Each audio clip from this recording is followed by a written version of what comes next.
warahmatullahi wabarakatuh. Selamat pagi anak-anak. Bagaimana kabar anak-anak hari ini?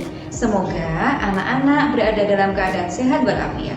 Bertemu lagi dengan Bu Elvi hari ini. Sebelum kita belajar, mari kita mulai dengan berdoa. Berdoa mulai.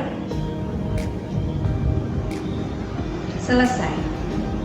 Hari ini kita akan belajar tema 1, subtema 2, pembelajaran 1, hewan sahabat.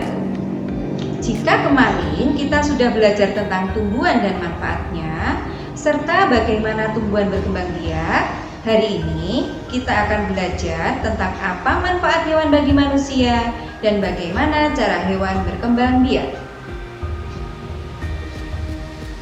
Tujuan dari pembelajaran hari ini adalah yang pertama, setelah mendengarkan pembelajaran dari guru, siswa diharapkan bisa menyebutkan dan menjelaskan apa manfaat hewan bagi manusia.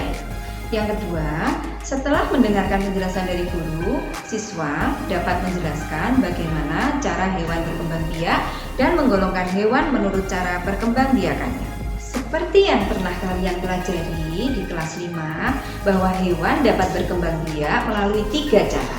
Yang pertama, perkembangbiakan secara ovipar atau bertelur.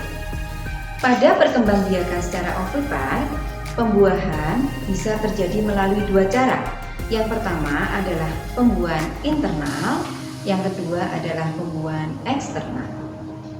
Pembuahan internal berarti sel sperma bertemu dengan sel telur di dalam rahim, di dalam tubuh induk. Sedangkan pembuahan eksternal berarti sperma bertemu dengan sel telur di luar tubuh induk. Dalam perkembangbiakan secara ovipar, embrio akan berkembang biak di dalam telur di luar tubuh induknya, dan kuning telur sebagai sumber makanannya. Contoh hewan yang berkembang biak dengan cara ovipar antara lain adalah bebek, ayam, ular, buaya, dan masih banyak hewan yang lainnya. Yang kedua adalah perkembangbiakan dengan cara vivipar atau beranak. Pembuahan yang terjadi dalam perkembangbiakan secara vivipar adalah pembuahan internal. Embrio akan berkembang biak di dalam rahim, di dalam tubuh induknya. Kemudian akan dilahirkan setelah waktunya.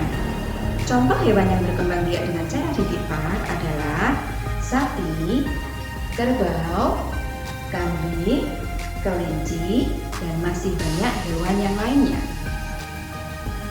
Yang ketiga adalah cara perkembangbiakan dengan ovovivipar atau bertelur beranak. Pada perkembangbiakan ovovivipar, embrio akan berkembang di dalam telur di dalam tubuh induknya.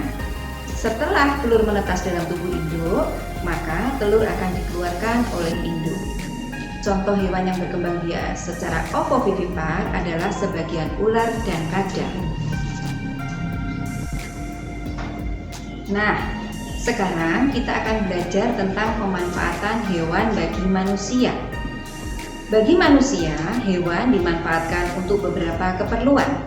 Yang pertama adalah sebagai sumber makanan atau sebagai sumber protein hewani. Protein hewani dapat diperoleh dari telur, daging, susu. Kemudian yang kedua adalah sebagai sumber untuk tenaga. Contohnya kerbau, kuda, dan sapi yang biasa digunakan oleh manusia untuk membantu pekerjaan manusia. Contohnya menarik kereta atau membajak sawah. Yang ketiga adalah sebagai bahan sandang. Contohnya kulit sapi, kulit kerbau yang dibuat sebagai bahan sepatu atau bahan jaket. Kemudian rambut atau bulu domba yang digunakan untuk membuat benang wol. Nah, anak-anak, itu adalah beberapa di antara manfaat hewan bagi manusia. Setelah pembelajaran ini, tugas kalian adalah membuat bagan bagaimana cara perkembangbiakan hewan dan menuliskan manfaat yang bisa diperoleh manusia dari hewan. Demikian yang dapat Bu Evi sampaikan. Semoga bermanfaat untuk anak-anak. Selamat belajar. Wassalamualaikum warahmatullahi wabarakatuh. Sampai jumpa.